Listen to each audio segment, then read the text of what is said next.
Të mi mirdita dhe mirë se erdhët në transmitimin tonë të drejt për drejt, si çdo mesditë do jemi në shoqërinë e emisionit Me Zemër të Hapur, ku ditën e sotme ngjarja zhvillohet në fshatin Bosh të Sarandës, ku 2 të moshuar kërcënohen për 6 muajsh nga fëmijë i tyre.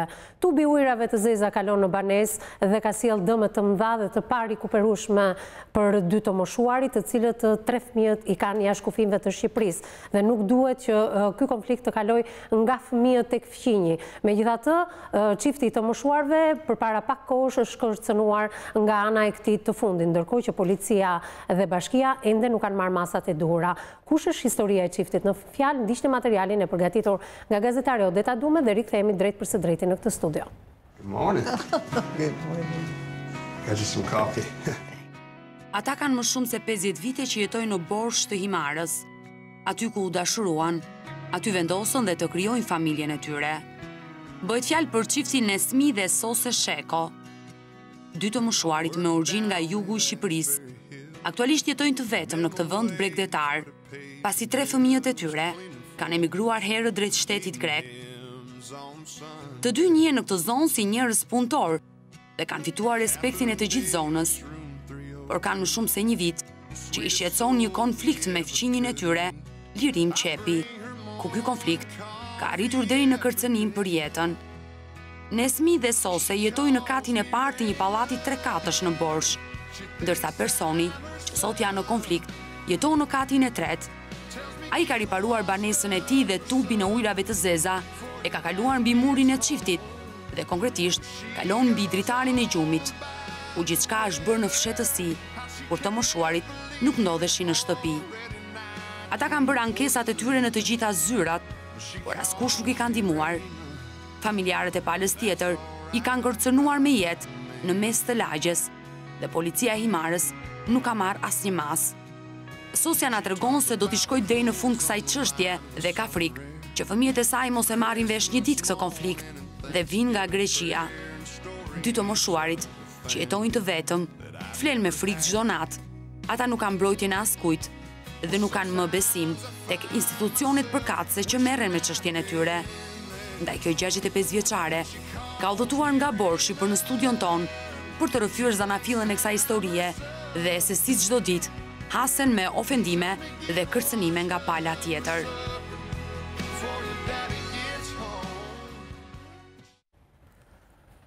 Zëri i saj dëshironte të dëgjohej në media, pikërisht për faktin që mund të zgjidhte media diçka duke sensibilizuar të gjitha institucionet të marrin në dorë jetën e këtij çifti të moshuarve, të cilët janë në kërcënimin e fëmijët të tij. Për të mësuar më nga afër këtë histori, un kam 65 vjeçarin, zonjën Sose Sheko me mua në studio. Përshëndetje, mirë se erdhe. Dhe ke udhëtuar gjatë, zonja Sose, apo jo? Gjithë natën, për që në ditën e sotme drejt për së drejti në këtë studio. Me shpresën se diçka mund të sensibilizohet në për këto institucione dhe të marrin në dorë fatin tuaj. Ju kërkoni që konfliktin që keni me fëmijën të mos e transportoni tek fëmijët tuaj, të cilët janë dhe gjenden në Greqi. Megjithatë një risk të madh ke marrë, sepse ne ndiqemi edhe në Greqi, ndoshta fëmijët tuaj të shikojnë rastësisht dhe mund të pyesin pse nuk ke treguar për konfliktin me fëmijën. Ke një përgjigje për fëmijët e tu sot? Po, kam. Çfarë do t'i thuash? Fëmijët e mi duhet të rinë të qetë, na jemi të dy në gjendje pune, na lëviz dora dhe krau, sa të kemi mundësi halle do t'i qajmë vetë, fëmijët të rinë të qetë. Nuk do në bërë pabanueshme banesa juaj, duke qenë se kohët e fundit. Ban erë të keqe shumë. Ky tub edhe ka plasur dhe ujrat e zeza kanë dalë në sipërfaqe dhe ju mundoni që çdo moment ta ishni atë me kohë, apo jo? Ishte sakt. Mirë, do të rikthehemi pas pak se çfarë ka ndodhur me historinë tuaj, por është një histori interesante edhe njoja me bashortin. Përpara viteve 90, ju keni 50 vite në mos gaboj që jetoni në Borsh, pse vendosët pikërisht të jetonit aty si 2 vullnetar që vinit nga qytetet të ndryshme, u dashuruat dhe krijuat familjen tuaj. Për të orientuar sa më saktë juridikisht dhe për t'i dhënë zgjidhje këtij konflikti që të ka shqetësuar dhe unë të shikoj të ngarkuar dhe emocionalisht, është edhe paneli profesionistëve tanë. Dhe fillimisht përshëndesim avokatin zotin Idajet Beqiri, përshëndetje, mirë se erdhe. Aurela Agalliu, psikologja jon, përshëndetje Aurel, mirë se erdhe. Avokat, të duken si konflikte tepër banale, por raste të tilla çon në degenerim të konfliktit dhe ajo që shqetëson zonjën është pikërisht që ky konflikt mos kalojë tek fëmijët, të cilët edhe rastësisht mund ta ndjekin ditën e sotme. emisioni me zemër të hapur dhe mund të shikojnë nënën e tyre që ka ardhur në këtë studio. Po është e vërtet se këta janë pronar të një prone. E ka në një vend nga më të mirët. Zoti, më thënë, e ka bekuar atë pjesë ku këta jetojnë. E kanë vënë me një sakrificë që ata vetë e dinë si e kanë vënë atë pasuri aty. Dhe duan që ta gëzojnë atë. Duan ta gëzojnë vetë, po duan ta gëzojnë edhe me fëmijët e tyre, me nipa e mbesa e tjerë. Dhe njeriu një jetë ka, atë jetë që ka do ta jetojë të lumtur, të gëzuar dhe jo në konflikt, jo me kundërshtit të tilla të cilët ta bëjë të padurueshme jetën, megjithëse zona është e bukur, pasurinë ke shumë të bukur, në vend shumë të bukur, ke bërë një investim nga më seriozët, po ja që del fqinji jot dhe të nxin jetën. Atëherë në këtë drejtim organet që janë atje, ka një administrator borshi, ka një punonjës policie që është inspektori zonës borshi, por ka edhe mjaft njerëz të tjerë në komunitet, njerëz që të arsimuar, intelektual e tjera. Ata rrinë indiferent, vetëm shikojnë se si grinden, se si zihen me njëri tjetrin dhe se si agravon konflikti, pas njëri prej tyre nuk vihet në pozicionin e duhur me qëllim që ta marrin dorë të konflikt dhe ta zgjidhin pa që nevoja e gjyqeve. Tubi ujërat e zeza është e lejueshme të kalojnë në pronën e dikujt tjetër? Po absolutisht. Dhe aq më tepër kalimi është bërë në fshetësit plot kur çifti nuk ka qenë në banesë. Po absolutisht që ka rregulla për këtë punë, ka rregulla edhe këto rregulla janë të përcaktuara edhe me ligj, se si mund të kalosh në pronën e tjetrit, në që mënyrë, sa thellë duhet futet tubi në rast se ti do kalosh, nëse do kalosh në pronën e tjetrit, ka servitut, i thonë, servitut kalimi, ai servitut edhe dëm shpërblehet, do bjesh dakord, patjetër me palën tjetër se ndryshe nuk mund të veprohet, në rast se është domosdoshme dhe ka një plan rregullues. Ai plan ka një projekt, ka një, domethënë që do të ndërtohet, si do të bëhet e tjera. Ka rregulla, nuk mund të bëhet dot me kokën tënde, se duam ta kaloj këtu dhe kaloj. Këtu janë arbitraritete dhe janë të dënueshme. Mirë, do flasim pas pak për heshtjen e institucioneve, ku ka shkuar zonja, ku ka trokitur, pse madje është arritur deri në kërcënimin për jetë.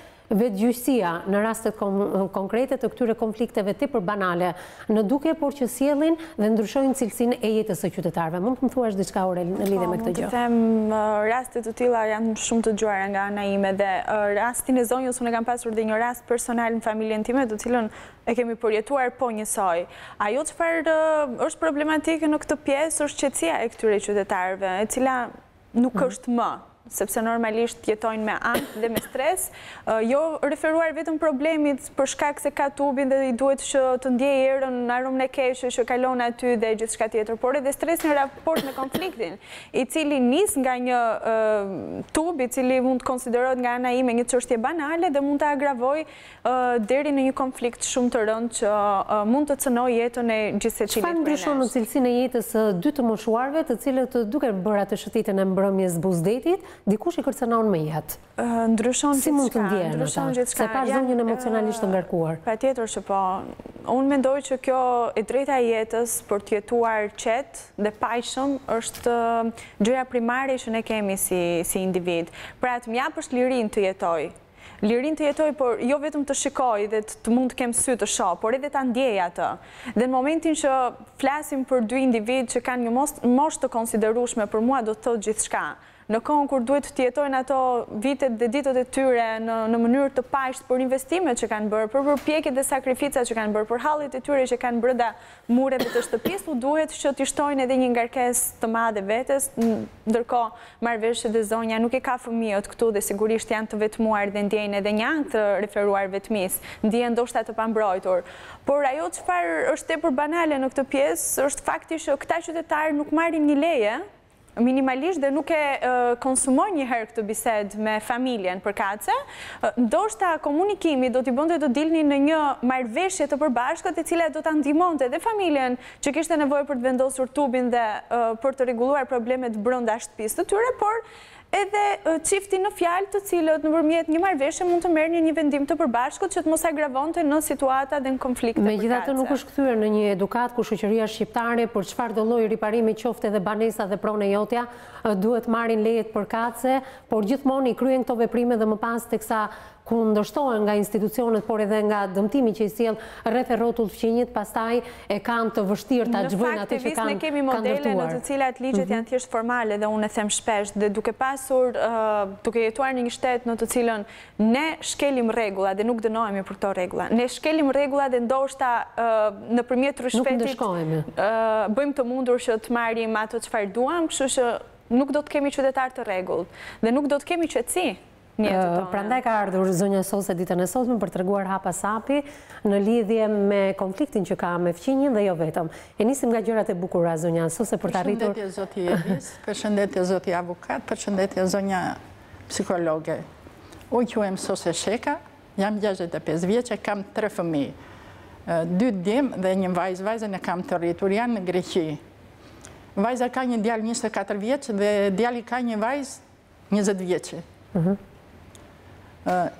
Ne banoj, kur kemi ardhur në Bregdet, që jetojmë, kemi qenë aksion të 2 burrë grua. Kemi dashuruar në fshatin Shën Vasil të Lukovës dhe kemi ndenjë atje prej 7 vjetësh. Drejtoria e ndërmarrjes na ka sjellur në Borsh. Se kishte punë për tim shoqin, edhe na sollën në Borsh, ku na dhanë dhe shtëpi në kavaliqencën e ushtrisë. Atje ne këto shtëpi sipas ligjit i kemi bler, edhe banonim të qetë. Para 27 vjetë që në kanë ikë për fëmija në emigrim, djali vogël ka qenë çik më vonë. Nuk kemi qenë problematik si familje, ne të mëdhenjt, edhe fëmita në fshat. Mirë po, çdo gjë nuk kalon ashtu si që mendon në vaj. Do përballim edhe me vështirësitë. Unë nuk dua të them se Lirim Qepi që bëri, më fal, e gatrova. Kjo tubacioni që kalon aty, ne kemi bërë një kërkesë në mini bashki. Se po të mos bëjmë kërkesë, nuk vinte inspektori i zonës dhe ta shikonte tubacionin. Edhe ai ka ardhur, e ka parë, dhe na ka thënë që ne duhet të mirëkuptohemi me njëri tjetrin.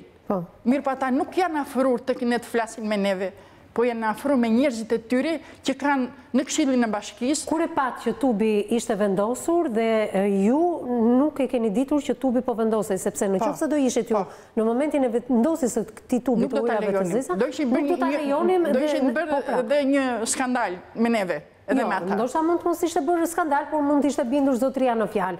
Ku keni qenë ndërkohë që tubi kalonte në pronën tuaj? Në kohën që erdhi inspektori dhe pa këtë tubin kështu, bashkë me kryeplakun e fshatit. Ju kur e konstatuat? Ne e konstatuam ditën tjetër, në mëngjes. Ku keni qenë juve? Ne kemi qenë në shtëpinë e vajzës, nuk jetojmë të shtëpia jonë, por jetojmë të shtëpia e vajzës, se jemi në fshat. Duhet lopa, duhet pula, duhet delja, kemi dhe mallin. Mirë po, këta nuk të lejojnë. Si që vunë tubin dhe pam të nesme neve, me njëherë. Pra brenda 24 orëve fqinji juaj e kishte kaluar tubin në pronën tuaj. E kishte kaluar duke... Dhe ju e konstatuat të nesërme. Duke zbritur nga kati 2 që ka vjera e tia mbi soljetën që kemi bërë në shtesë, në tokë, dhe ne e quajtëm dhunim banese. Ju e quajtë duke denoncuar dhunim banese? Dhunim banese. Ku shkuat dhe denoncuat si dhunim të banesës? Ne kemi shkuar në mini bashki. Mini bashkia, inspektori ka ardhur dhe ka parë dhe ka ngritur supet. Kemi shkuar në bashki. Bashkia nuk na ka afruar fare. Më 15 prill, me që ne bëm kërkesën në mini bashki, këta kishin vajt në bashkinë e Himarës. Edhe vjen drejtori, nuk e disha drejtori ishte, dhe inxhinieri, edhe thanë se tubi do kaloj këtu, po do kaloj në rrës të murit atje ku ishtë trau, që t'jeme sakt. Ne i thamë që nuk duhem ta kalojmë tubin këtu, a i ta kalojmë mbi vjerën. Mbi vjerën. Mirë po a i tha që nuk ka pjertësi. Nga kati tretë, në katë parë, drejtë përse drejtë, ka pjertësi të madhe. Po kjo diçka shtyhe ajo keqja, me që nësë kishim njeri në krah. Edhe duke u shtytur nga 2 kushërit e parë të gruas e këtij Lirim Qepit, këtë pa e zë me emër, që janë në Këshillin e Bashkiak të Himarës, në bashkëpunim me atë inspektorin e bashkisë së Himarës, inspektorin e policisë Himarës, dhe me atë shefin e policisë janë në bashkëpunim me njëri tjetrin. Si e vërteton që janë në bashkëpunim? Do të thomu hapur. Së ndaj kam ardhur këtu për të thënë hapur. Kur pam që tubi u vendos, lajmëro me njëherë policinë, këtë komunën. Në darkë, Baxhanaku i lirim qepit, ne ishim duke dalur 9-10, se dalim çdo darkë 7:15 ora, edhe kjo erdhi me makinë me virën, me lirimin, edhe me nusën e tij, ky djali që na kërcënoi, Baxhanaku i lirimit, edhe foli, Esmi Sheka, urdhëroi, thot, hajde në qik këtu, i thot, dil mor djal nga makina, ti thot, të vi unë moshatari, tha, të këti, tha, dil ti. Në kohën që doli, tha, po se le, tha, Baxhanakun tim, tha, që të vjet tubi atje, tha, do të hedhë shtëpinë në erë, tha, edhe do të eliminoj me jeti, tha. Në këtë moment, ishim 5-6 vetë atje, menduam si do bëjmë, si do veprojmë. Të gjithë në thanë që lajmëro policinë, edhe ne morëm 129-ën. 129-ën doli policia Vlorës. Edhe kush jemi filani. Si ke halli në kanë kërcënur me jetë dhe me hedhi në shtëpisë në erë. Ku jetoni në Borsh, po marë, kush u kap Himara, po marë, tha, Himarën, tha. Morën Himarën, tha, ju, tha, do të mirë në Himarën, tha, policia e Vlorës. Edhe ne e morëm Himarën. Se kush doli atje nuk e di, se kush doli nga ta në telefon, edhe i thomin e këtu e kemi hallin. A i thot që do dërgoj inspektorin e zonës, po tani kemi një qikë putha, po pas 1 ore. Pritëm 1 orë, pritëm 2 orë, pritëm 1 ditë, nuk erdhëm. Edhe ne e marim përsëri në telefon. A i thot që do vi nesër, thot, në orën 6 darkës. Pritëm dhe nesër, vajti 2 javë, këta nuk erdhëm. Krye plaku i mirë të herë pas herë dhe policinë dhe këtë të inspektorin e zonës për të ardhur për të verifikur çdo gjë. Ata nuk erdhën. Pra thirrjen dhe denoncimin që ju keni bërë drejt për së drejti pra zonjë, askush nuk erdhi dhe ju ndihmoi. Asnjë. Edhe pse në sy të një publiku të gjerë, ju jeni kërcënuar me jetën tuaj, por edhe me hedhjen e erë të banesas. Askush nuk është përgjigjur deri në sot në lidhje me këtë kërcënim? Asnjë nuk është përgjigjur. Këtë ardhur një inspektor policie, inspektori zonës, të pyesin në lidhje me këtë ngjarje dhe këtë kërcënim? Do ta them zonjë. Pasi u kërcënuam, në thanë kryeplaku i fshatit që kishte biseduar me inspektorin e zonës, që ne duhet të bënim një denoncim me shkrim në policinë e Himarës. Dhe ne vajtëm, unë kam vajtur vetë se burrin e kam të smur. Edhe vajta vetë atje dhe takoj shefin e inspektoriatit, komisariatit. Ishte njëri shumë i mirë, shumë i rregull, më priti shumë mirë, me fjalë të ngrohta, do ta marrim në dorë. Pritëm se mos bëjnë në një diçka dhe 15 ditë tjera, vete përsëri prapë dhe takoj shefin e policisë me numër, nuk pa thëj me emri, po me numër telefonin 069 21 04 977. Edhe u i thash, kam ardhur i thash për herë të tretë këtu, edhe dua të denoncoj me forcë policinë, i thashun që nuk merr masa për njerëzit, po i fut në konflikt akoma më thellë. Më pyet mua, i thot, çfarë shkolle ke? Pak rëndësi ka, i thashun, se çfarë shkolle kam. Unë i thash, s'kam shkollë fare, i thash, po unë duhet të di, i thash, pse ne nuk mbrohemi, ku ish arsye? Më thot mua i që ne arsye, tha, nuk kemi, tha. Po kjo ishta vetëm për një tuba, tha, që mire, tha, policia bashkisë. Më vjen keq, i thash, zoti shef, i thash. Nëse je shef, i thash. Ja kam thënë, nëse je shef. Por unë, i thash, di se kërcënimit miret policia shtetit, i thash. Kurse për tubat miret policia bashkjake. Në derë për jashtë, asë një fjallë, asë një gjë. Pritë se mos vinin për sëri, jo. Ngrijem dhe shkoj për sëri. E 5 herë që vete, po prapë ky. Erdhe, më thotë mua, erdhe, i thashun. Po përse erdhe, po për denoncimi që kam bërë, i thash. Nuk po mirë një asin loj masa. A jemi njerëzën e, i thash, si gjithë të tjerë të gëzojmë dhe ne të drejtat e njerëzit lëkut, i thash. A jemi shqiptarë si të gjithë, i thash. Në qofë se ne jemi njerëz të huaj, i thash. Shteti huaj, mos në i qarni halet, i thash. Na jep një rrugën që tikim, i thash. Ja, kështu tha me forcë, më tha ma. Dëgjoj, i thash, me që ma përve këtu në shteg, i thash. Unë, i thash, nuk dole gure kusur, i thash. për hatër të atyre fëmive, që të mos e marri vesh që të futën konflikti, thash, me këta badakçin që mbani juve, thash. Mirë, e shikoj zonja Suse se sa je sorolatur në policinë e Himarës, të zhdashur të shkosh vetë fizikisht nga Borshi në Himar për të bërë disa denoncime të cilat ju thoni që policia e Himarës nuk e ka marrë parasysh. Megjithatë, ju jeni kërcënuar në sy të shumë dëshmitarëve, për cilat ne do flasim pak më vonë, a janë të gatshëm ato ta japin dëshminë e tyre apo jo. Ajo ishte thjesht një kërcënim në zemrim e sipër, apo ju jeni me të vërtet të tronditur se diçka mund të ndodhe me jetën tuaj? Sa serioz ishte kërcënimi? Kjo kishte një serioz të tejkaluar të normave të njeriut, për arsye se nuk do të zbriset dhe nga makina, po qëndrojnë makinë dhe ta respektojnë në projekt atë. Megjithatë, unë dhe shefit të policisë i thash, i thash, do të ndjek, i thash, dhe atje ku ti nuk e mendon, po nuk të kanë në bes, i thash, do të dalë live, i thash, ku t'jeti, i thash, e nevojshmi, në çdo institucion, i thash. Më tha, mua i ku të doshta nuk dhe del dëshmitar ty, e tha. Po, mirë, unë të ndaloj pak, sepse ndoshta ndërmjetësimi, zëri juaj nuk është dëgjuar në polici, ndoshta fqinjësia e mirë do doja të pyesja në lidhje me personat me cilën, sepse që nga një familje, gjithë nuk është një person i vetëm, ti pas ke pasur një fqinjësi si ka qenë më përpara se të vendosej ky tubi etj, por duhet jemi transparent. Nuk mund të dëgjojmë vetëm njërën palë, më duhet të dëgjoj edhe palën tjetër. Ne jemi lidhur drejt përse drejti me fqinjin tuaj, me zotin Lirin Qepi, i cili ndodhet në Greqi aktualisht, punon atje dhe është personi me cilin zonja ka një konflikt. Dëgjojmë edhe versionin e zotit Lirim. Alo, përshëndetje? Përshëndetje.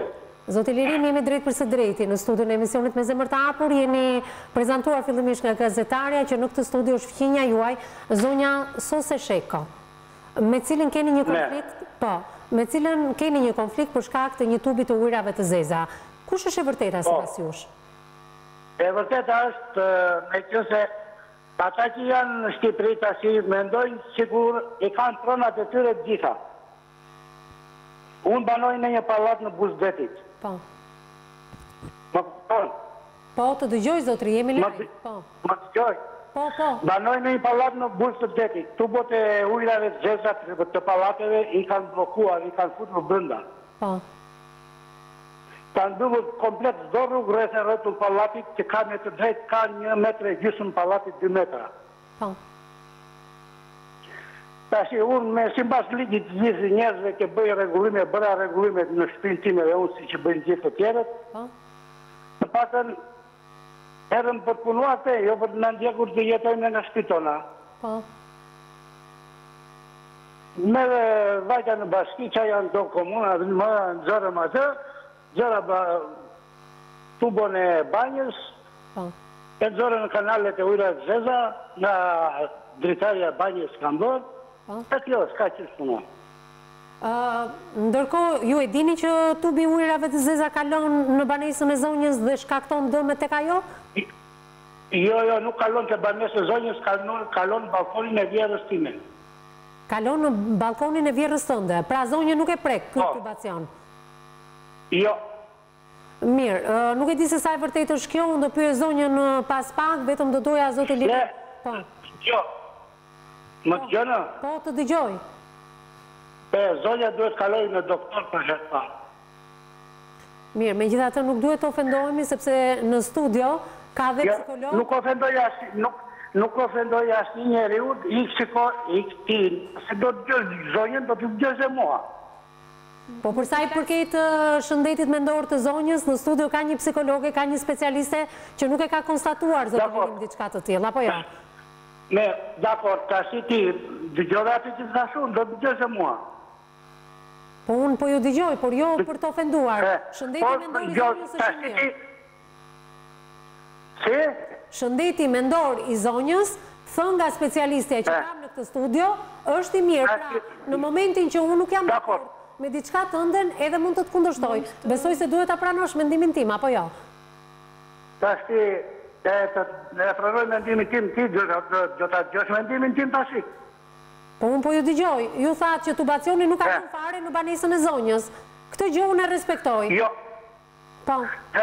Për të verifikuar, mund të verifikosh më letë në çdo gjë. Po patjetër që za verifikojmë me gjitha institucionet, për këtë jemi këtu. Megjithatë, mund të më thuash diçka, zoti Lirim, përse është kërcënuar me jetë zonja? Kush e ka kërcënuar me jetë? Zonja e tha pak më përpara, ka qenë kunati i zotit Lirim? Si, emri? Baxhanaku juaj. Më kupton? Po. Do të ashtë do la fosës me mua, apo do të të në telefoni? Zotë Lirim, ju kam përballë zonjës, do pyes zonjën, do të pyes edhe juve. Këto janë rregullat e emisionit. Tashi më shoqë ti, më kupton, tashi më kupton mua, dhe që se s'ka bërë Baxhanaku unë mba përgjësi për Baxhanaku ti më. Por Baxhanaku në emrin të... Unë në Greqi, të lutem, zotë... Po shoqë, Baxhanaku im do zgjidh problemat e mia. Zotë Lirim, nuk po ju akuzojmë për asgjë, vetëm po them diçka. Baxhanaku juaj ka folur në emrin tuaj dhe për tubin që kalon në banesën që zonja pretendon që kalon në banesën e saj. Kush të thatë? Kush të thatë, më shoqë? Zotë Lirim, nuk po them unë, po thotë zonja Sose. Flisti me Sosën dhe zgjidhim më pas këtë punë bashkë. Atëherë, flisti me Sosën. Hajde miru pashki. Miru pafshim dhe gjithë mirat, zoti Lirim, nuk kërkonte të jepte më shumë detaje në lidhje me... Që këtu duket se si mund të zgjidhet një konflikt i tillë. Ai armën e ka, domethënë nuk e mban në supë. Edhe nuk merr një shan fare, po e zbras që të parën. Domethënë me të parën ai thotë është e smur ajo thotë. Megjithatë edhe që këtu duket, domethënë duket që ai nuk është natyrë qetë, nuk është natyrë. Nuk e ka marrë mirë telefonatën tonë ndoshta. Po s'është problemi i marrjes telefonatës, karakteri është karakter. Karakteri njeriut është karakter, e tregon në çdo lloj Në situatë. një vend kishte të drejtë, nëse Baxhanaku i Lirimit ka folur në emër të Lirimit dhe Lirimi nuk ka qenë pjesëmarrës i atë kërcënimi, nuk mban. Megjithatë ai është Baxhanaku im dhe në rast se Baxhanaku im ka bërë një gjë të tillë, Lirimi akuzoi që të jetë punën e parë që do bëj, do vete tek Baxhanaku, sa ta dëgjoj këtë fjalë do thotë, po ç'do ti me mua, unë jam i vogël, që do më ndihmosh ti. Edhe e denoncon vetë atë, i thotë që nesër, thotë pas nesër, po të denoncuan për kanosje edhe unë jam dëshmitar pro tyre. Pse? Se s'kam nevojë për tyja unë. I zgjidh vetë konfliktet, kam qetësinë time, kam edukatën time, kam atë gojmjaltësinë time, edhe jam komshie, do rri gjithë jetën me atë, do jetoj. Edhe për mire për keq njëri tjetrin do mbajmë. Nesër pas nesër larg qoftë do ikim përpara unë apo ajo, një grush dhe ajo ose unë asaj do t'ja hedh e tjera.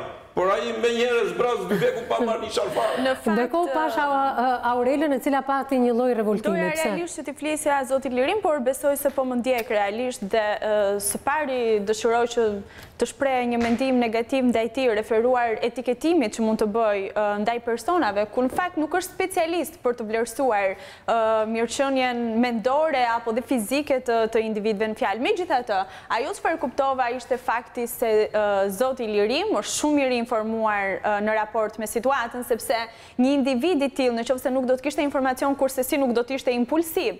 Më falni zoti Lirim, por impulsiviteti juaj na flet shumë referuar situatës dhe faleminderit shumë që na dat këtë lloj feedbacku, se në fakt sot kemi kuptuar më shumë se sa ju, zonja Sose, që na folët disa fjalë referuar reagimit të... Megjithatë, hapësira publicitare besoj se do të na shërbejë të ritelefonojmë edhe një herë zotin Lirim, që me sa duket nuk e ka pritur fare mirë ftesën që i bëri stafi i emisionit Me Zemër të Hapur për qenë transmetim të drejt për të përballur me Sosën. Unë mora përsipër që fjalët e Sosës t'ia delegoja Lirimit, megjithatë ai kundërshtonte gjithçka.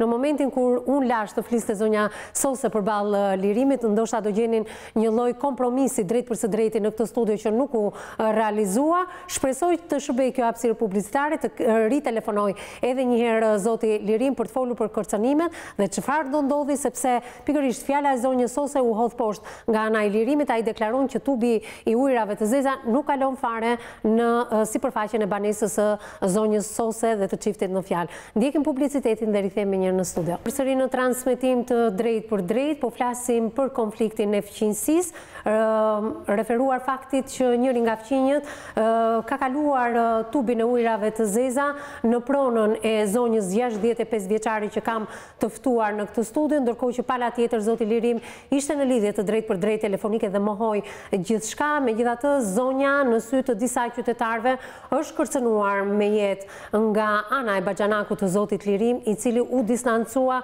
nga veprimi i Baxhanakut pak çaste më parë në studion e emisionit Me zemër të hapur. Çifti i të moshuarve kërcënohet me jetë, çfarë ka bërë të bëjë 5 denoncime në policinë e Imarës dhe pretendohet nga ana e zonjës 65 vjeçare që denoncimet e saj nuk janë marrë parasysh nga policia e Imarës. Ndërkohë që i vetmi që është përgjigjur drejt për së drejt i zonjës ka qenë ministri i brendshëm aktual zoti Dritan Demiraj, sepse një telegram urgjent nisur në emër të ministrit ka bërë që punonjësja e pranë ministrit aktual të telefonoj zonjën dhe t'i kërkoj që me datën 29 qershor të paraqitet në policinë e Imarës. Ndërkohë që nga data 29 qershor i këtij viti dhe deri këto çaste që flasin edhe pas ndërhyrjes së ministrit të brendshëm ende nuk është bërë diçka dhe kam 3 muaj, thot zonja, së bashku me bashortin e saj 71 vjeçar që flë me frikën e kërcënimit nga ana e zotit Arsen. Kaq do themi për momentin, nëse Arseni na ndjek drejt për së drejti në makinat nat ka pasur edhe vjerrën edhe bashorten, kanë qenë edhe disa femra në makinë me të, kanë qenë edhe qytetarë të Boshit të cilët e kanë parë se çfarë ka ndodhur me kërcënimin e zonjës. Ndërkohë, zonja Sose, kaq kishim për t'i referuar publikut në emrin tuaj atë çfarë ju keni deklaruar, sepse të kanë pushtuar emocionet, ajo frika prej 3 muajsh mbasi ke marrë këtë kërcënim të ka bërë që mos reagimi i policisë të bëjë akoma më pesimiste, prandaj ke udhëtuar gjatësh në studion e emisionit Me zemër të hapur. Më thej që ke bërë 5 denoncime. 5 herë kam vajtë në policinë e Imarës. Guxove ti dërgoj një telegram ministrit të brendshëm zotit Demiraj. Pa më i thënë dhe burrit im fare. E kam bërë në mënyrë të fshehtë, sepse e kam të smur dhe kisha frikë se mos kalonte. Ai ka ca shenja si grushe kështu që bëhet i gjithë trupi, pa ta i thonë reakcion. Edhe po s'mori oksigen ai, nuk vjen në jetë sepse nëzihet i tërë trupi, si që jashtë ishte brenda, thot doktori Imarës. Të kuptova. Edhe kështu që jam e detyruar që unë t'i bëja fshehurazi. Edhe tani që do më t'i gjoj burri, do më thote pas ke bërë fshehurazi i telegram. Me gjitha të unë do t'i pranoj të tëra gjera që i kam bërë, vetë mua të me hiqet ai tubi, të na hiqet ai ankthi, të na lënë punën hallën tonë, ne nuk kemi thënë asnjë gjysmë fjalë, pavarësisht se ato shkojnë te porta edhe flasin si vërtet. Mirë, zoti Lirim mohoi faktin që tubi të kaloi në sipërfaqen e banesës tënde. Por ju thoni që unë kam dëshmi pikërisht të njësinë administrative të Lukovës. Edhe kryeplakun e fshatit. Kryeplakun e fshatit thoni ju, por njëkohësisht është lajmuar edhe Bashkia e Imarës, sepse ky tubacion përpara disa kohësh ka plasur apo jo. Ju jeni detyruar të ta heqni me kova. Ta hiqni me kova. Në momentin që kanë mbritur specialistët përkatës nga Bashkia e Imarës apo nga njësia administrative e Lukovës, çfarë kanë thënë në lidhje me tubin? Si duhet të kalonte dhe ku duhet kalonte tubi? Ata thanë kështu, me që tubi ish i bllokuar, ta bëjmë në një vend tjetër. Eram 2 gjiton që jemi krah njëri tjetër në katën e parë, të hapim një grop tjetër duke mbyllur këto kanalet që të mos shpërthejnë. Mirë po gjiton të tjerë në katë 2 dhe në katë 3 marrin pushusa dhe iken. Marrin pushusa dhe në shtëpinë tonë isha aroma shumë e rëndë. Dhe që kanë ardhë, dhe drejtori ujrave tha, po t'isha unë, tha, a i mase tha dhe me kuptim tjetër, po unë e mora qesharaken fakti që po t'isha unë në vëndin tuaj, tha, do t'a kësha mbyllur këtë, do t'a kësha prerë dhe tubit, dhe i kësha mbyllur dhe këtë t'ja blokoja. Unë s'mu t'ja blokoj një 90 vjeçari, unë jam buri 71, pa ishtë 91, s'ka asë fëmijaj, me gjithë gruan e ti. Megjithatë, në lidhjen e mëparshme telefonike zoti Lirim mohoi gjithçka, ne do telefonojmë të gjitha institucionet për ta vërtetuar se kush thotë të vërtetën sipas jush, po je munduar ndonjëherë sa vjet fqinjësi ke me Lirimin? Me Lirimin ka 40 e ca vjet. 40 e ca vite, si keni kaluar me njëri tjetrin? Shumë mirë kemi kaluar. Po mirë, nuk mund të gjeni kompromis të përbashkët? Po si tek neve i zonjë. Nuk ka ardhur asnjëherë tek? Ai shkoi te kushërinjtë e gruas. Kushërinjtë e parë janë në Këshillin Bashkiak, që janë në drejtoritë e ndërtimit që ka Bashkia. Po mirë, atje do shkonte për riparimet që bërin banesën e ti. Nuk ka rëndësi kjo. Të vinte dhe të bisedonte me ty. Nuk erdhi, se u lidh me këta. Edhe jam e bindur që nuk ka marrë leje. Që nuk ka marrë leje për vendin e tubit. Se unë vufsherazi. Ti do ta kërkoje një moment qetësie me zotin Lirim dhe të gjeni gjuhën e përbashkët, ndërmjetësim, pajtim, do? Të kishte ardhur të trokiste në derë. Sot e do një gjë të tillë? Sot se dua se i ka acaruar tëra gjërat vetë. Edhe duke më hedhur në surrat edhe smundjen e djalit tim.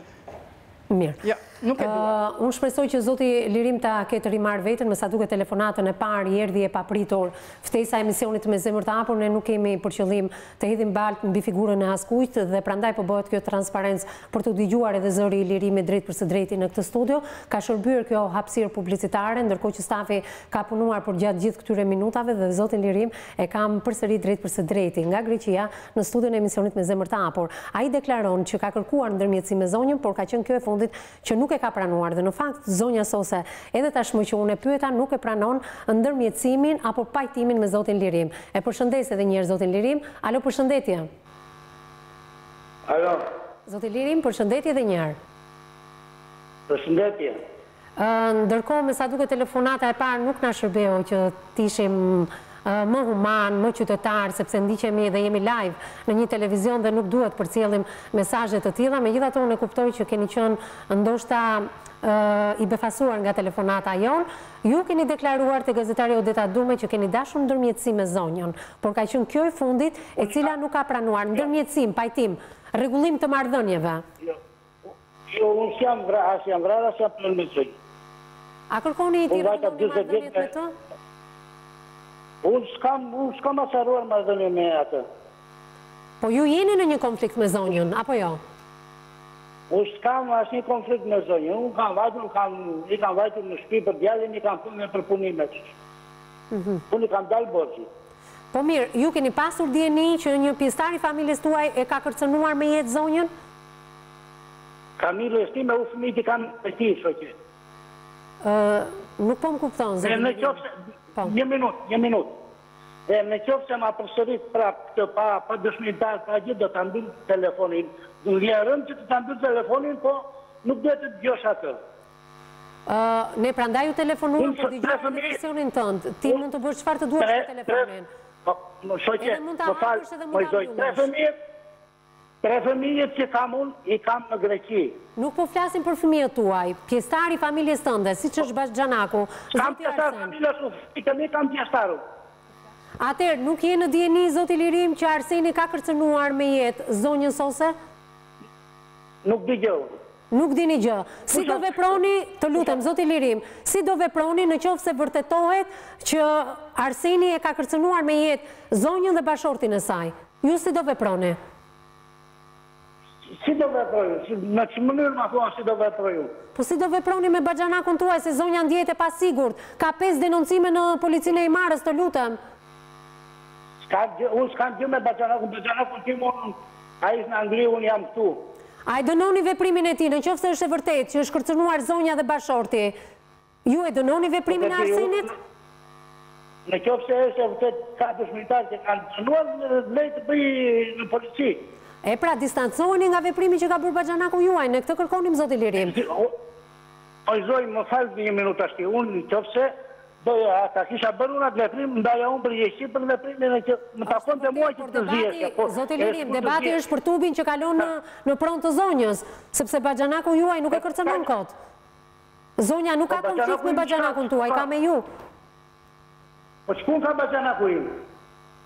Atë nuk dim ta themi ne do ta telefonojmë pas pak zotin Arsen. Zonja Sose, çfarë ke për t'i thënë zotit Lirim? Lirim. Unë jam Sose që të flas. Mos o merë, do të thuash të vërtetën se je burë, unë jam grua. Bashxhanaku jot, me vjerën tënde, me gruan e Bashxhanakut, ishit në makinë, kur i foljet, Nesmi i foljej, eja këtu, Nesmi i tha që dil nga makina se bisedojmë. Pse e hashon këtë ti? Pse e hashon? Unë kam dëshmitar plot, por nuk dua të ndjek në rrugë ligjore, dua drejtësinë tënde, atë zemërgjërsinë që ke ti, dashurinë që ke për gjitonin. Ti nuk e arë kur të trakasësh shtëpinë tonë, erdhe për punë e djalit dhe nuk erdhe për punë e shtëpisë. Është e vërtet kjo që thamë unë. Urdhëra? Jo. Erdha për djalin në fillim, pastaj të hapa dhe punë e shtëpisë. Lirim, në je burë, fole mba, në je burë. Po të thëmë këshu në emision të hapur live, në je burë, fol edhe mba. Ti erdhe për djalit dhe në nuk të the gjë. Ma si nuk deshëm neve, bashkë me inspektorin e Lukovës, me inspektorin e Lukovës, policisë, si nuk u pranuam dhe nga ata shoqëria jote, zura ata dy shokët e tu që ke kushërinjtë e parë të gruas tënde, edhe shkove në Lukovë. Gjoja se kur more leje, ti s'ke marrë leje, për këtë jam e bitur se kam vajtë në çdo zyrë. O mirë, i gjejti apo që ti je punoj që atje i di ato, i të verifikoj ato pastaj. Mirë, zoti Lirim, mund të harrojnë të gjitha këto konflikte, sepse konflikti ekziston.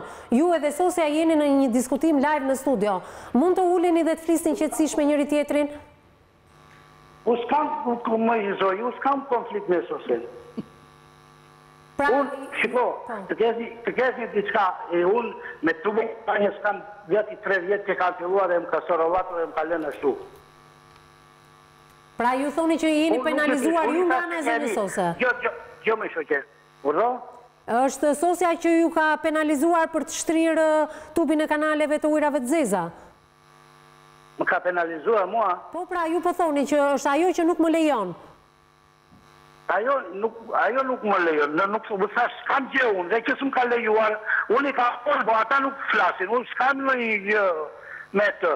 Mirë, të kuptova. As jam zën, as jam sharë. Mirë, të kuptova.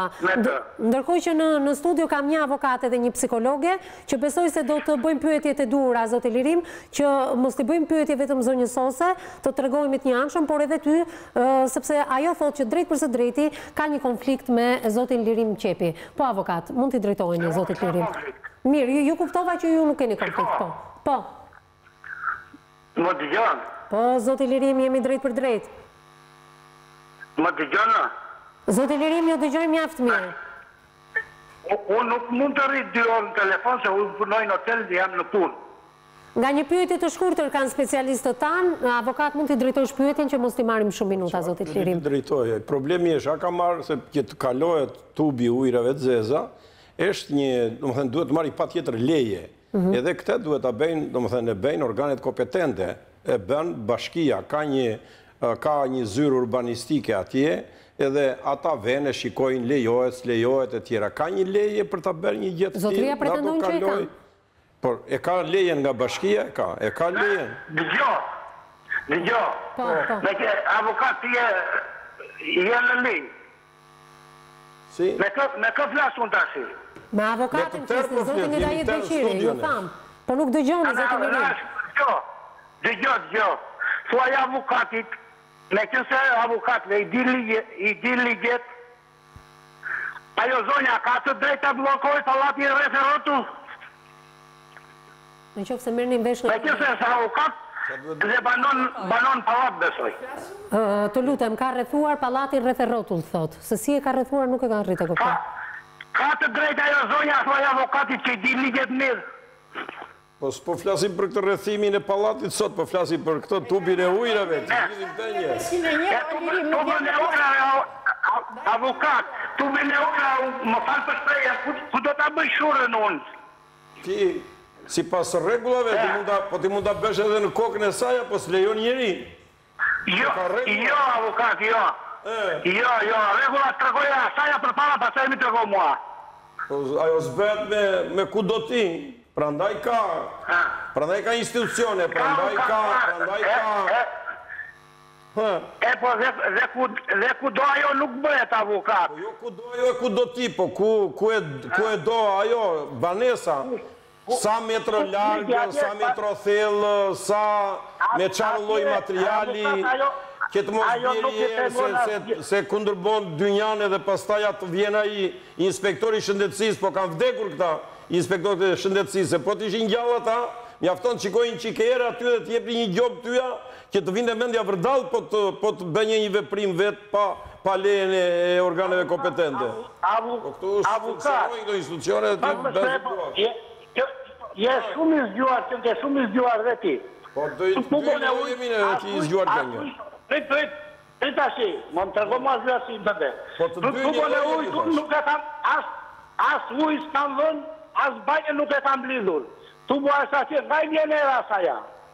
Atëherë, zoti Lirim, duke qenë se nuk u treguat as pak etike dhe pse ndiqemi edhe nga fëmijët në këtë fashë orari dhe përdoret një fjalor që nuk është as pak etike edhe për transmetimet live të drejtë për drejta dhe nuk mund të përdoren nga qytetarët e thjesht, kam një pyetje për drejtuar sepse ju thatë që tubi është si për banesës së zonjës dhe poshtë balkonit të vjerrës tuaj. Në qoftë se tubi shpërthen, a nuk do t'i bie zonjës në banesën e saj?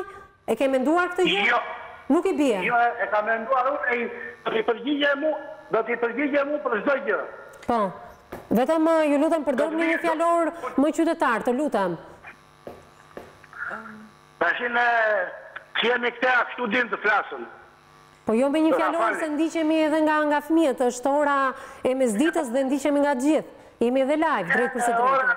Më falë nësë ditës është, po dhe unë ato shpezimet e mija tutje që kam ardhur në Greqisë, andej e solovatëshin e mua, avokati nuk e di për thurjen e palatit që kanë bërë rreth e rrotull atje, që ka të drejtë çdo njeri 1,5 metra ka pallat atje.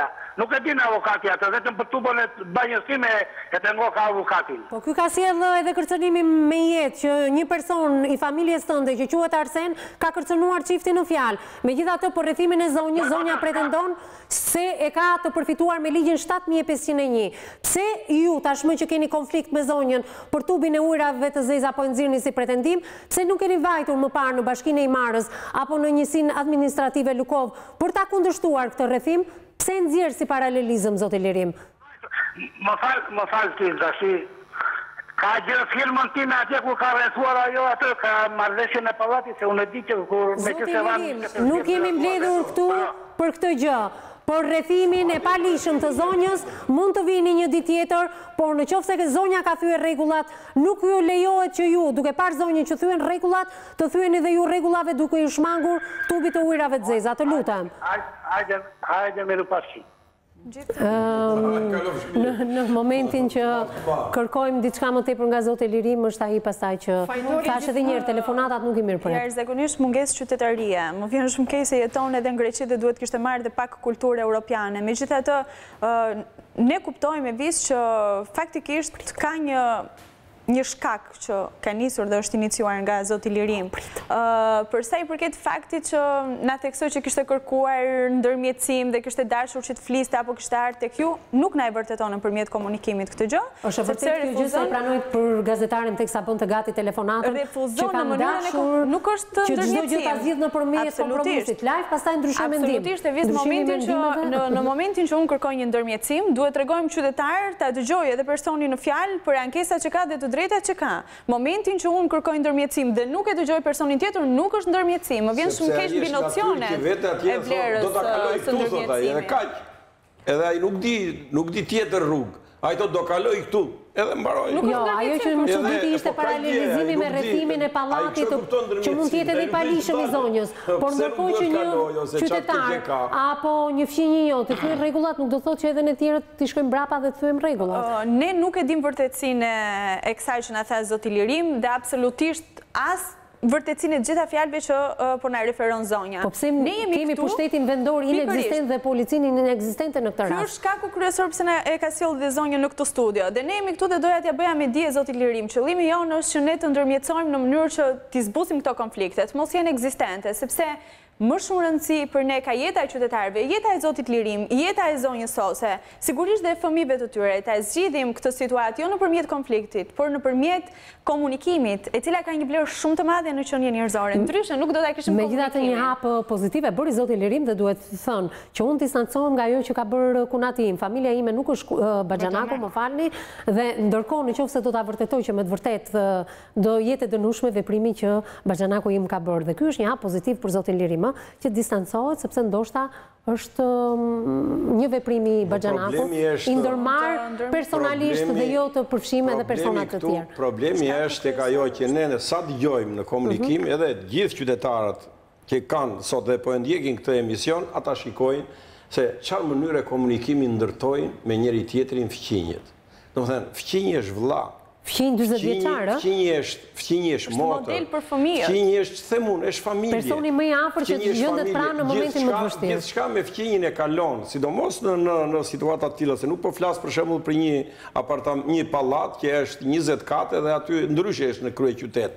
Po jo atje në fshat ku janë këta. Këta përplasen, domethënë, gjithë ditën dhe gjithë natën me njëri tjetrin e kanë aty, jetën e kanë të përbashkët, me njëri tjetrin shkëmbejnë e tjera.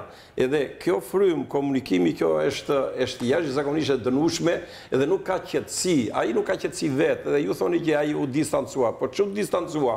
Shikojni me çfarë frymë flet ai. Shikoj deri ku, domethënë deri ku vete logjika e tij. Mirë, sa i sinqert është distancimi është gjë tjetër, po ai është problemi i sinqeritetit të tij, po është problemi i mënyrës si komunikon. Domethënë ai komunikon vrazhdët, ai komunikon me një egërsi, me një impulsivitet të tillë që ai kur të duash, ai prap domethënë nuk kupton që para 2 ditësh djali vrau baban. Pse? Sepse u nxe djali birë dhe babai qelloi me grushë dhe djali nxori pistoletën e vrau. Pse?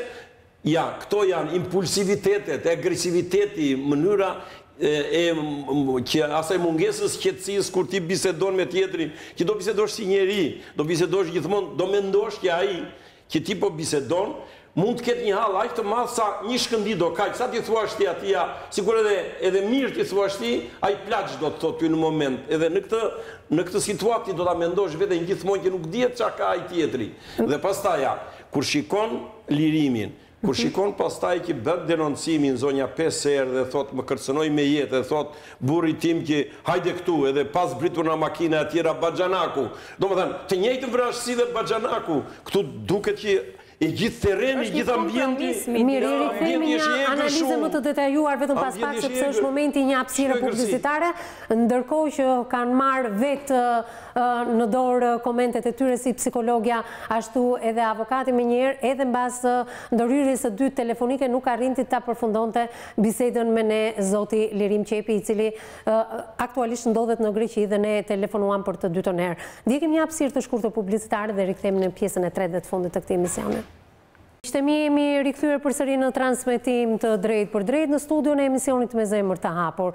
Gjatë hapësirës së dytë publicitare, në fakt ka ndodhur një reagim nga Drejtoria e Përgjithshme e Policisë së Shtetit, një reagim në kohë rekord. Në fakt, një mesazh në numrin personal të avokatit zotit Hidayet Beqiri ka ardhur në këto momente. Përshëndetje avokat, ju siguroj se do e ndjekim edhe ne. Faleminderit Roland Alushani, Drejtoria e Përgjithshme e Policisë së Shtetit. Faleminderit edhe njerë për vëmendjen që na kushtua ditën e sotme për këtë sorollatje të zonjës në fjalë 65 vjeçare e cila ka marrë përsipër riskun e madh jo vetëm të denoncimeve her pas here, jo vetëm të një telegrami urgjent drejtuar ministrit të brendshëm aktual zotit Dritan Demiraj, por nuk ka gjetur asnjëherë zgjidhje nga policia e Imarës, ku ne kemi konstatuar edhe mesazhin që i është drejtuar me njëherë edhe inspektorit të policisë Imarës, ku i deklaron që bazë votimeve do merreshin seriozisht me këtë punë. Jo vetëm që nuk janë marrë, jo vetëm që jemi me datën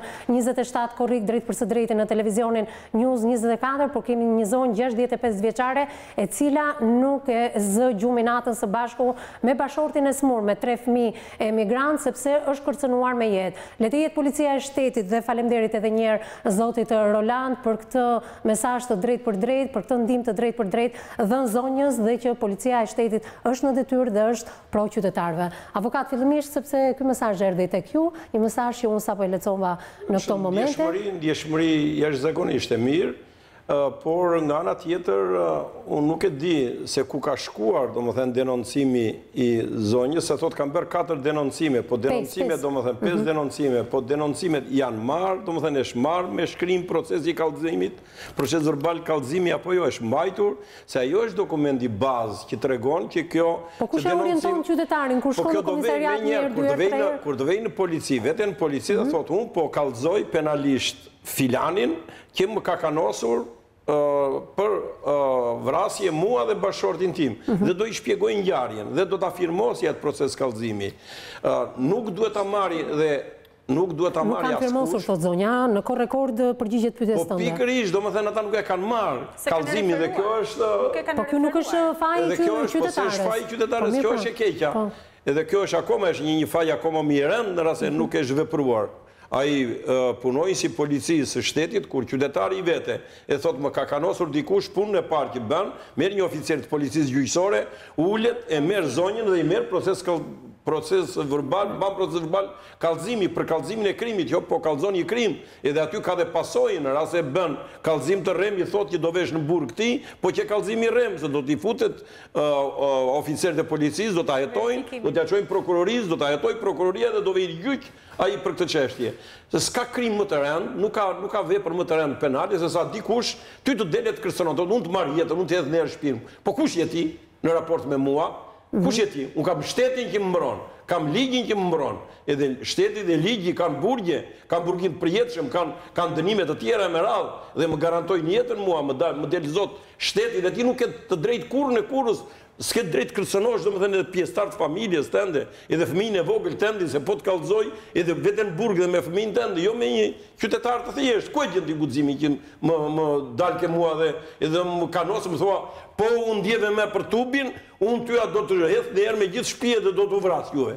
Çfarë metode, çfarë mentalitet banditesk, mentalitet i dënueshëm, mentalitet kriminal, që nuk duhet të ekzistojë në këtë vend. Jemi një shtet ligjor, jemi një shtet demokratik, jemi një shtet që jemi gati të futemi në Bashkimin Evropian, edhe këto gjëra nuk të shkojnë për mend, kur, jo me ti veprosh edhe ti bësh, sikur se ka vepruar në rastin konkret.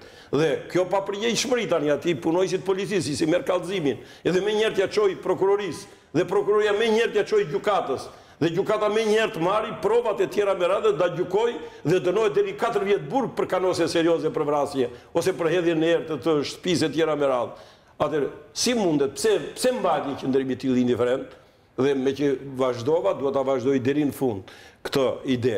Si mundet ti të vesh me kokën tënde, ose se ke 2 miq në Këshillin Bashkiak, atje që të mbrokan, edhe ti mbi bazën e fjalës i thonë miqët, çoje tubi ku do i qefi tyja.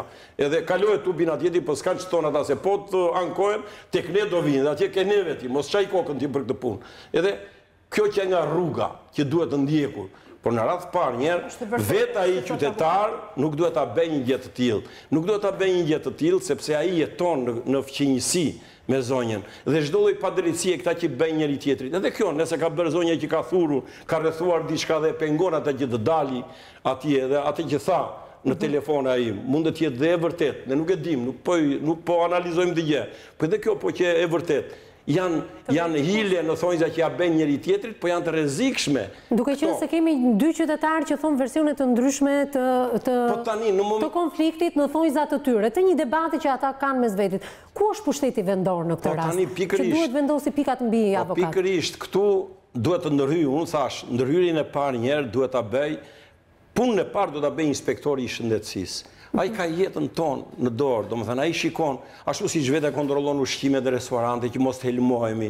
Ai ka drejtë edhe kur ka një ankesë të tillë që ai tubi i ujërave të zeza ndot familjen tjetër ose ndot ambientin e të tjera dhe nuk është bërë në bazë të kushteve higjieno-sanitare edhe në bazë të kushteve teknike e me radhë, ai është i pari që reagon edhe gjoba e tij është jashtëzakonisht e rëndë. Dhe një gjobë e rëndë i thret mendjes tani ti që e bere një veprim të tillë. Dhe dyta, ndërhyn pastaj bashkia dhe thot, ka rregulla se si ku kalojnë tubot e tjera. Dhe prandaj kemi ne paguajmë njerëz. Ku ka kaluar ky tub për 40 vite? Se është bërë moll sherrri në ditët e sotme. Dhe në këtë drejtim, kushte teknike, ku duhet kaloj, ku s'duhet kaloj, projektin e saj e tjera, e bën bashkia.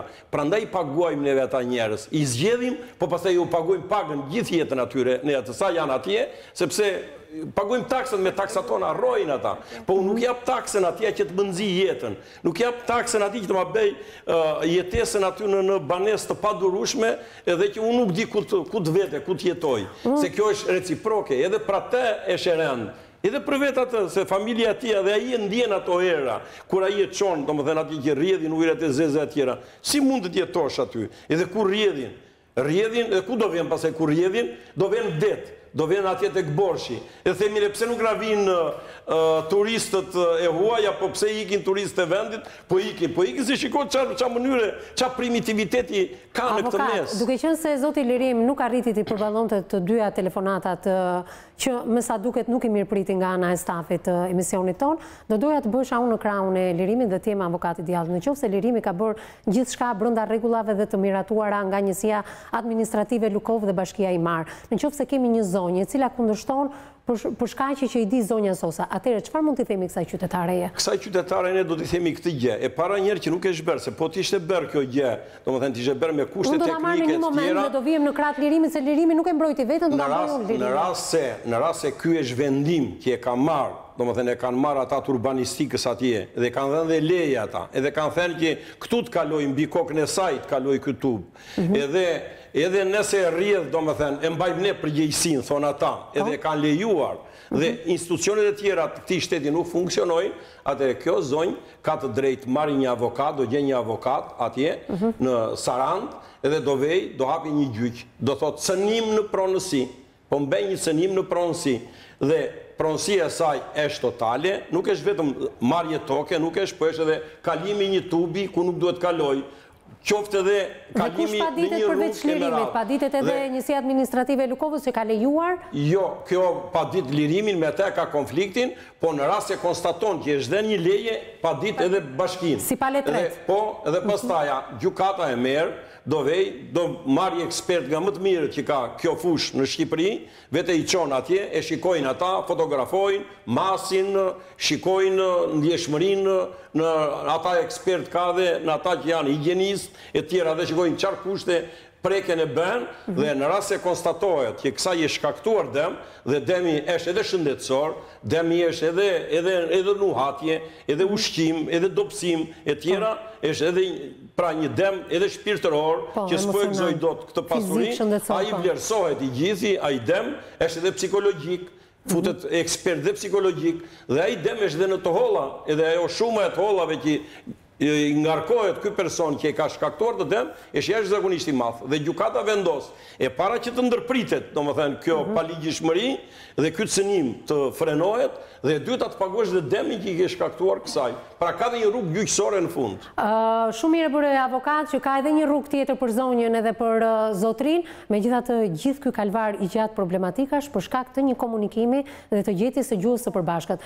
Ne jemi edhe për shkak të mos funksionimit, ne jemi të gatshëm të mos komunikojmë dhe të ndjekim të gjitha këto rrugë që na prekin dhe xhepin dhe ekonominë dhe kondicionet morale. Të mos funksionimit të institucioneve të këtij shteti, i cili ka administrator, i cili ka punonjës të policisë aty, i cili ka inspektor zone, i cili ka edhe njësi, ka edhe bashki, edhe sektor përkatës atje, këta në vend që të shkojnë dhe t'i marrin dyja palët, t'i ulin atje dhe të thonë, ja si zgjidhet ky problem. Do një projekt, po e bëm ne si bashki, do edhe një mirë kuptim tuajen. Kjo, se nuk u shkakton dëm juve, po të betë këto kushte e tjera.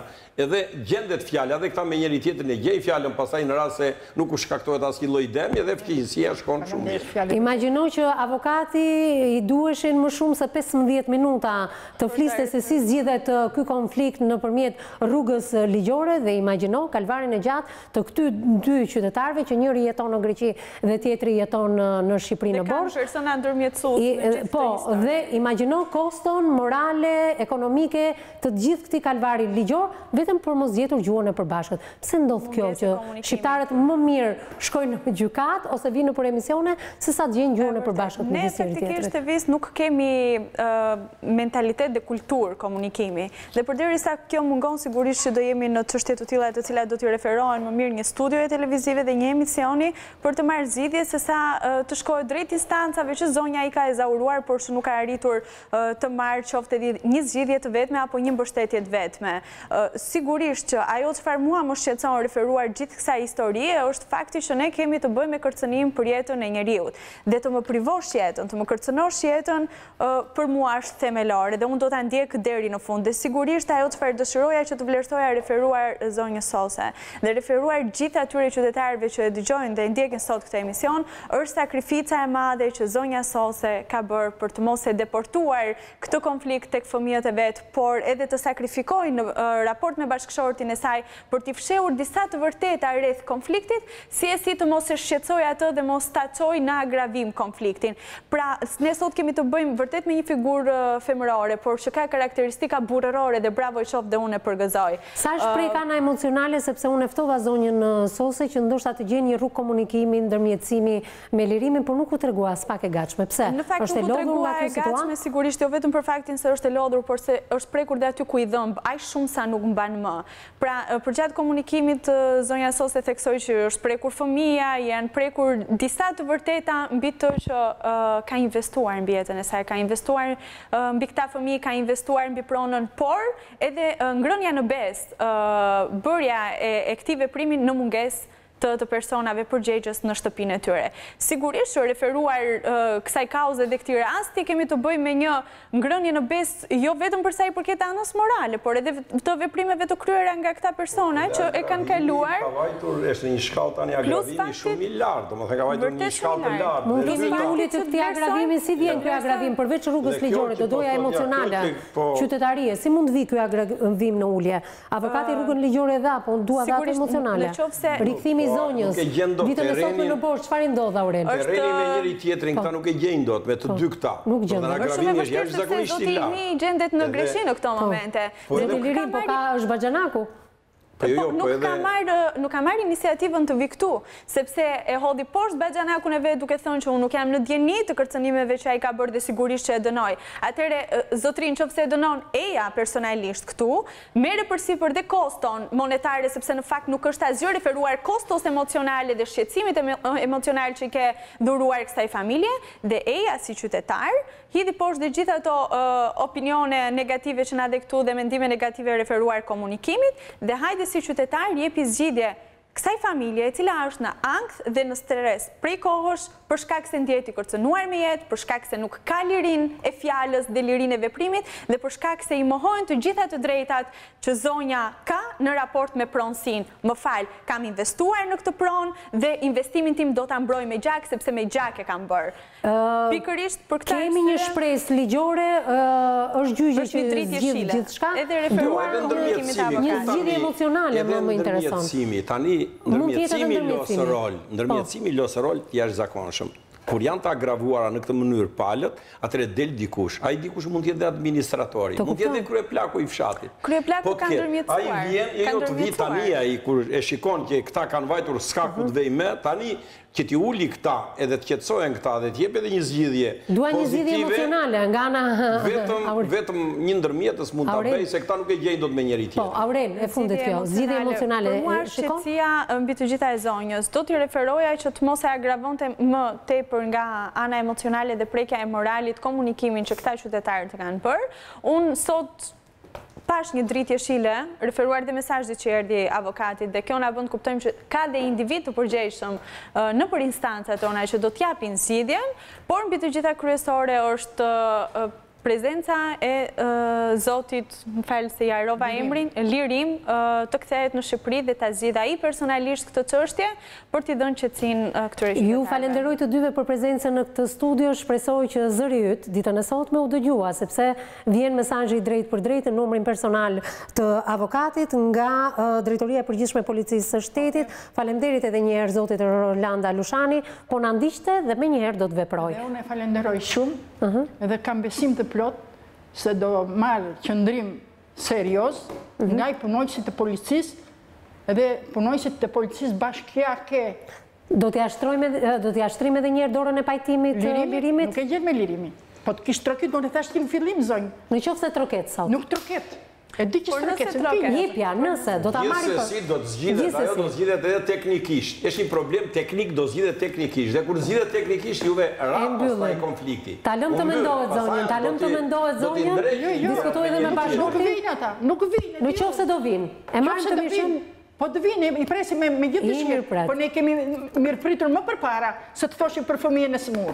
Unë të falenderoj dhe një herë zonjë, shpresoj tashmë zëri ju të është dëgjuar, rruga jote për kaq orësh në këtë vap nuk të ka shkuar dëm, sepse përgjigjen e drejt për drejt e ke marrë. Reagimi ka qenë i menjëhershëm. Miqtë mi, ju falenderoj dhe ju për vëmendjen që na keni kushtuar. Vazhdoni të na shkruani në faqen tonë të Facebookut me mendimet dhe opinionet tuaja. Emisioni me zemër të hapur na gjeni në Facebook. Në këtë faqe Facebooku bëni dhe denoncimet tuaja për të kthyer personazhet të studios emisionit tonë. Ndërkohë të gjithë ju që nuk na keni ndjekur drejt për së drejti në televizionin News 24 në këtë fashë orari, na gjeni në kanalin tonë zyrtar në YouTube, njëkohësisht edhe në agjencinë e lajmeve Balkan Web, Gazeta Shqiptare Online. Bashkë takojmë nesër në mesditë. Deri atëherë, mbasditë të këndshme.